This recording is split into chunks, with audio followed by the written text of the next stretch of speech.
This presentation came out of a class I took. I've gone back to school to get the degree that everybody thinks I've had for 30 years, BA in history. And I had to write a paper for an English class. And this is what came out of it. So we'll get our English on here a little bit. Learning about Lottie. I've slept since I did this, so I have to look at the slides. Brian, keep your voice up. Keep my voice up. Hey. Or keep the... So keep the volume. Anyway. We've known a fair amount about Lottie, but a lot more we have not known. She is widely recognized as Mrs. Scott Joplin. We've known her as Lottie Stokes, and his business partner in the Scott Joplin Music Publishing Company. We've known that she has, or had, boarding houses, theatrical boarding houses, more correctly. Make of that what you will. And she was a significant source of information about Scott Joplin, especially for the guys back in the late 40s that were putting out the first published histories of this stuff. Fair amount we've not known about Lottie. Whoops, that's not where I wanted to go. But first, I wanted to play you something. Now, I want to ask a question of the audience. Do you want to hear yet another maple leaf rag? Yes, no. There's a yes. Go for it. That shaves a couple of minutes off of my gum flapping this morning. So, Willie Lyon-Smith made a recording, I suspect of the early 50s, of Maple Leaf, but he has a wonderful monologue at the beginning of this recording, in which he talks about Scott Joplin and Lottie. And so I wanted to play that for you first. So, accidentally mouse. The mouse. Yes. We've got a Ready? I am, if you are. Are you? Let me get out of y'all's way. Back to where I started, but this time it's a different view. Each time I go deeper and deeper. Way back as far as you can talk. This time I'm talking about that fabulous Scott Joplin. He's the writer of the Maple Leaf Rag, one of the many things that he wrote. His wife's name was Lottie Joplin. Had she lived, she would have been about, I guess, 82 years old. Very spry. Lived at 212 West 138th Street, had the whole house. It's a common occurrence to step in there at 6 o'clock in the morning, see guys like Art Tatum, Thomas Fats Waller, Willie the Lion, James P. Johnson, U.B. Blake,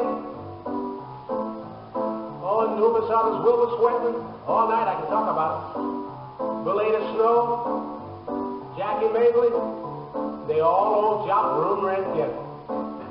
That's hard. Getting back to the Maple Leaf. The people call the era we're playing in today, they call it swing, modern, bop. We call it gut bucket, in the alley, the latest rendition, Ragtime. I'll never forget when I was a kid, I used to dance, play the piano. My mother used to say, get hot. Oh, let's rag it, son. So you see, ragtime is a happy medium. Take the Baptist people in the churches, they call them shouts. Anytime you hear a shout, it'll make you dance. So getting back to Scott Joplin, he wrote the Maple Leaf Rag in A-flat. Written very simple. Everybody played it in A-flat. I'm going to play it in A-flat after I tell you about the music he had stored away. Before Miss Joplin died, I was down in the cellar I'll bet she had about a whole cellar full of manuscripts. Modern things by Scott Joplin. You'd be surprised. Classical things. Operatic strains. So you see, in speaking of jazz, never play a jazz musician cheap. Because usually, the good ones, they all studied classics. Most of them today are digging in the operas. That goes for me, too. So I'd like to play you a couple of strains of this Maple Leaf Rag. Give you an idea. I'll play it like I play it now, then I'll play it like Mr. Joplin wrote it. In other words, they say, reduce it to its lowest common denominator, right? From the sublime to the ridiculous. Let's get with it.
Outstanding.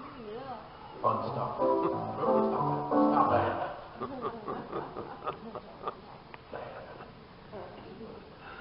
Maple Leaf in 6 keys.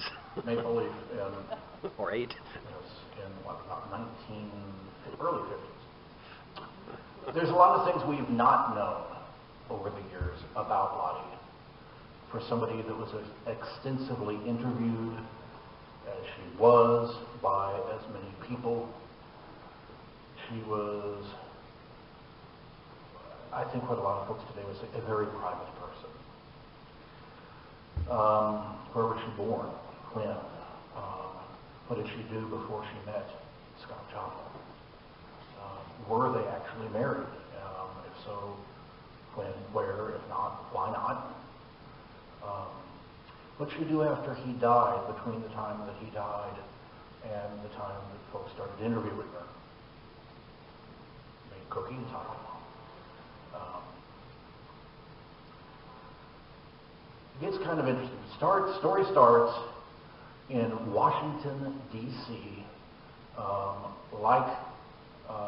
Like Scott Joplin, she turns up already born in a census. In this case, it's the 1880 census. And let's see, we've got, where's my pointer here? Let's see, John, Mary, several older. So here she is, Lottie, a 4-year-old in 1880. So you can't see it on this image. It was on Benning Road.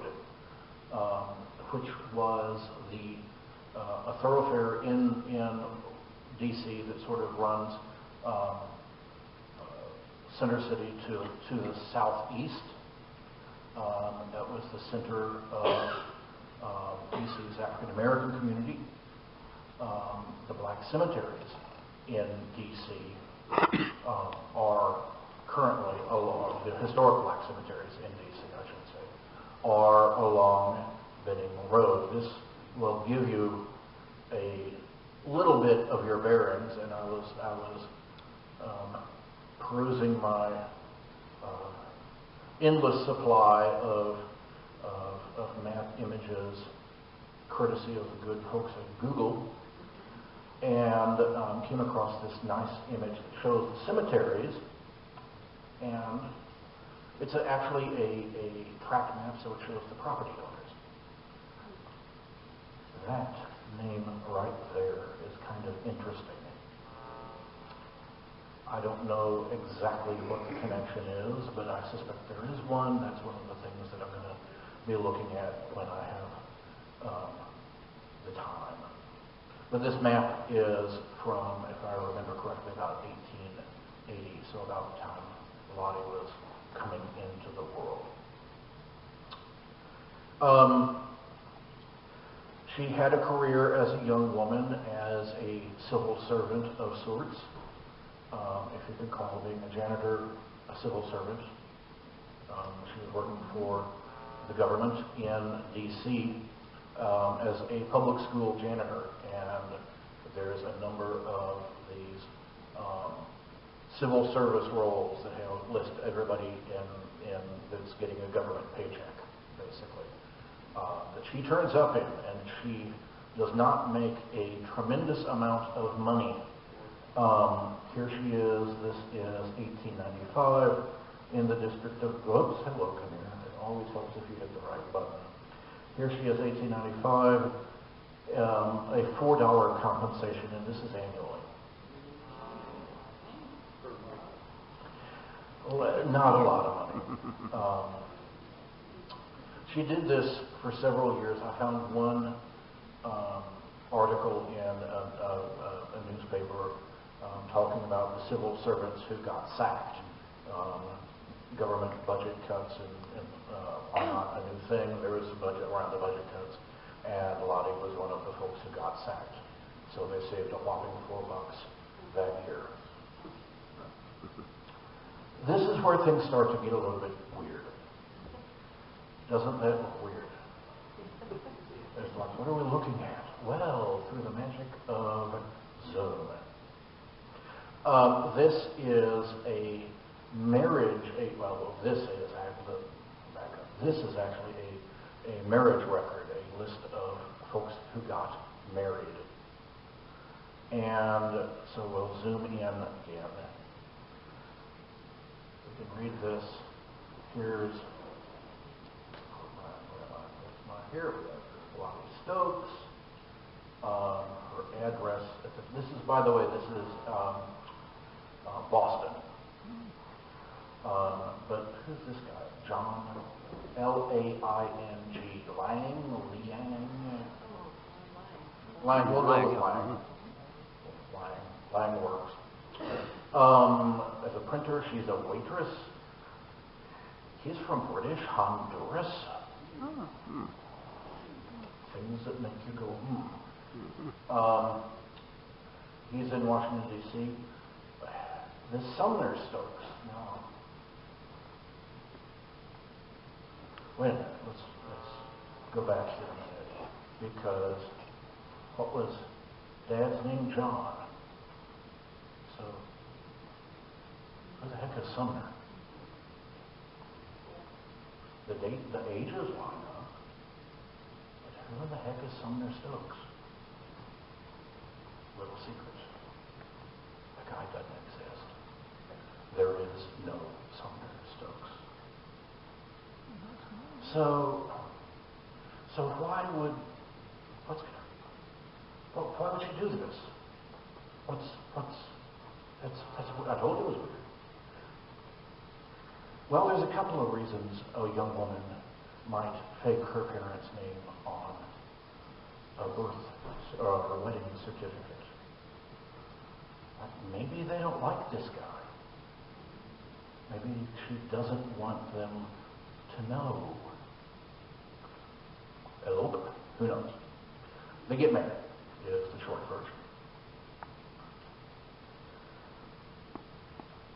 So who is this? So we've got. So this, like often happens when you find something interesting, it answers one question and raises a couple of hundred more. Like, okay, she was married, but not to Scott Joplin, but are we really sure this is the correct Lottie Stokes? I couldn't find another one. I couldn't find a Lottie Stokes. I couldn't find anybody that matched another. There's not another Lottie Stokes to find. But why would she go to Washington, D.C., or from Washington, D.C. to Boston to marry this guy? And who was this John Lang person? Obviously, he's from British Honduras. Now things get interesting. In a nutshell, he was from Honduras and he came to the U.S. to fight in the Spanish-American War. Without getting into the whole lot of tangential history, there had been some political unrest there, and a revolution had tried to overthrow the American influence in Honduras about a year or so before, and the Americans sent a boat out there, and everybody panicked and shut down the revolution, and a bunch of the supporters came back. And it's interesting that Lang came to the U.S. apparently very specifically to fight in the Spanish-American War, and he came back on the boat that the U.S. had sent to quell the revolution in Honduras. Make of that what you will. He was stationed, he'd enlisted in the Navy, he was stationed at the Boston Naval Shipyard aboard a barrack ship, USS Wabash. So I guess he was dreaming about the moonlight, I don't know. His occupation was listed both in the wedding record and on his naval discharge papers as printer. That's going to get interesting in a little bit. After his discharge, he moved to Lottie and applied for naturalization. And while they're in Manhattan, they began a different line of work. They began a black hair care products business. That, at the time, was one of the few paths to riches for African Americans. Just an aside, the first female black millionaire in the U.S. was someone who actually sold and created black hair care products. So it was a very, very lucrative field, and the Langs, John and Lottie, had this business. Now, the interesting thing is that about 1910, two things happened. John got his naturalization papers, and they split up. Kind of makes you wonder about maybe was there some incentive for them to marry, just sort of kick that along, who knows. But they split up within a year or so of John becoming a naturalized citizen, and whereupon he moved to Kansas City and continued his hair care products there, while Lottie Lang continued her hair care product business, hair, whatever business, in New York City. So we still got more answers, more questions, rather.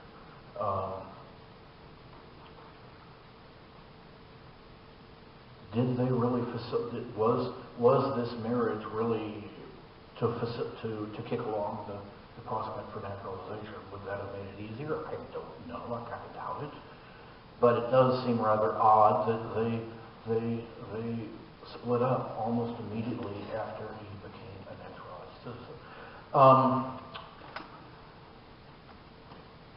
What happened to the guy? Well, he moved to Kansas City. He had a hair care business there for a while. He just sort of evaporates one day. Don't find any record of him in World War I. He just sort of stops appearing. Who knows? And so did Lottie stay in the business, the black hair business? Yep.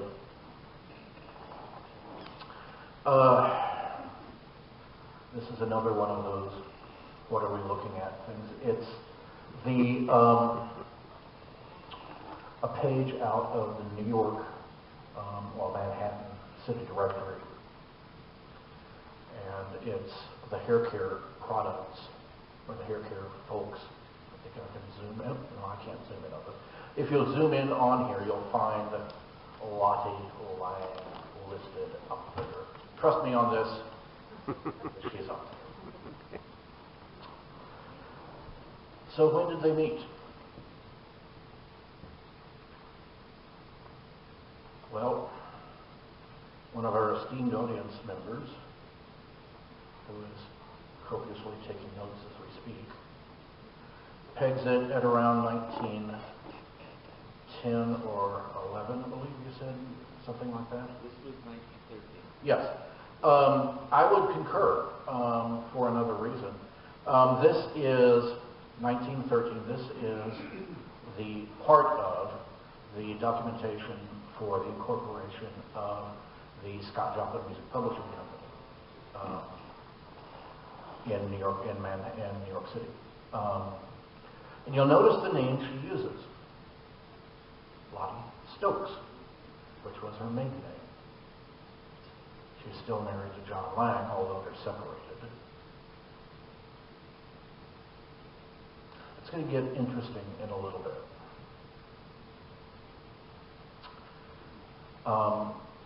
It's also interesting, as I mentioned, it suggests late 11 or early 12. What's very interesting is when you look at Joplin's output, musical output, around this time. Prior to meeting Lottie, he's spinning out several pieces a year. After this point, he's concentrating almost exclusively on larger works, Premonitia and so forth. And it seems that Lottie may have been sort of either encouraging that or facilitating that by possibly handling some of the business end of his business. Are we confused yet? So she's still legally Lottie Lang, but she's entered into a legal agreement as Lottie Stokes. She's still running this hair care business as Lottie Lang. By the way, that New York directory that listed her as a hairdresser, 1916. So she's running a music publishing company as Lottie Stokes. Are we confused yet?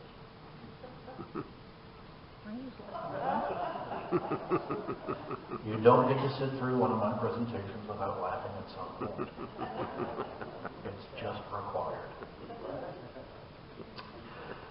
So it keeps us awake. yes. So I was looking for a graphic image that would explain all of this nicely.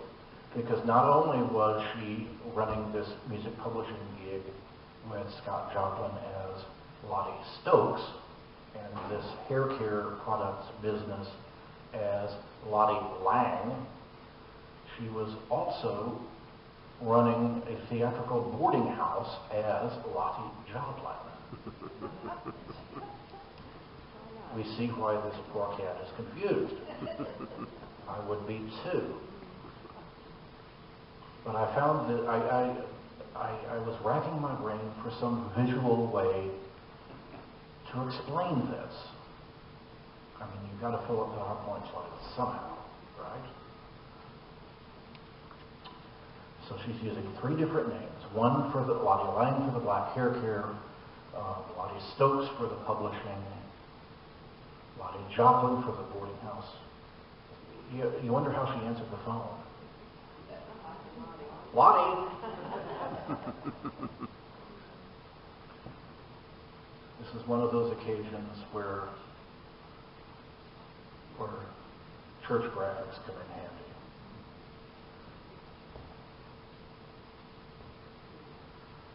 Lottie Joplin of boarding houses is not Lottie Stokes, the publisher, is not Lottie Lang, the hairdresser, but guess what? They're all the same person. Anybody ever seen that image before with other folks in the little? A few glimmers of, yes. How cut and paste is a wonderful thing. Thank you for laughing at that. After Joplin died, what did she do? Well, she had a fire. Scared some folks. Are you able to read the text? Mm-hmm. Yes. Good. Oh, heavens, you can. So, a couple of interesting people in the text on the left. An enclosed closet in the rear parlor of her home. Clothing and furniture of Mrs. Joplin and Walter Thomas. Remember that name? That's going to get interesting in a little bit. The actor were destroyed. Walter Chenault, the actor, lost no property, but was scared that he almost lost his mind. I mean, I'd rather have the property. And Chris Smith, another tenant. Anybody recognize that name? Chris Smith. I would hope you do. Tell us what Chris Smith is famous for.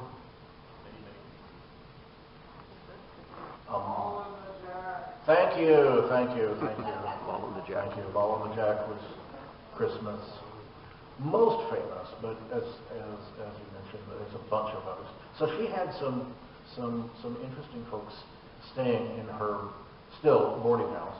But what about this thing on the right? That's 1926.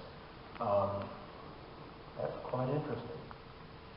That Chris Smith again pops up. And he and the Harold Dixon Music Publishing Company were going to produce Dreaminator. And they kicked up, what was it, $1,000? $5,000. That's a chunk of change. Mm-hmm. That's a honking big chunk of change. Especially since it didn't happen. But can you imagine what kind of show that would have been? Chris Smith as music director of Dreaminator.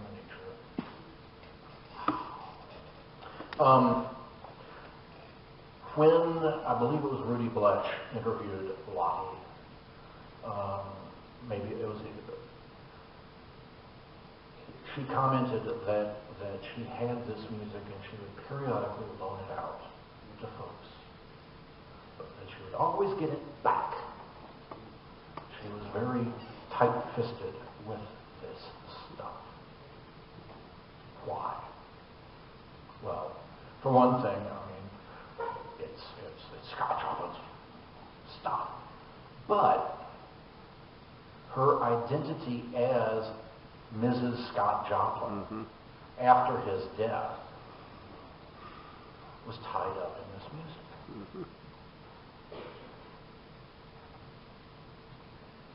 And she made she tried to make at least a tidy chunk of change off being Mrs. Scott Joplin.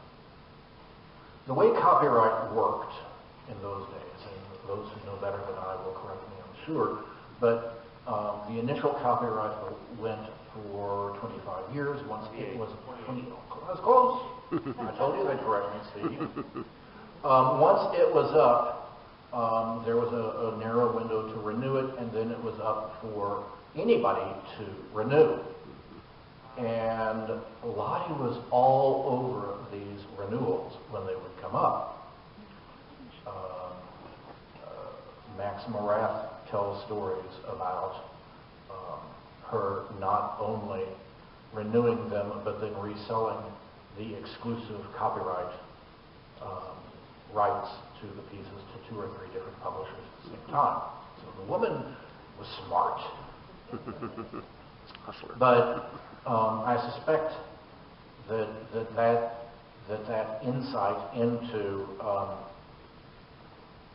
why she kept hold of the music, that as I say, it was part of her identity as Mrs. Scott Joplin, that enabled her then to attract the sort of boarding house tenants she wanted, the theatrical folks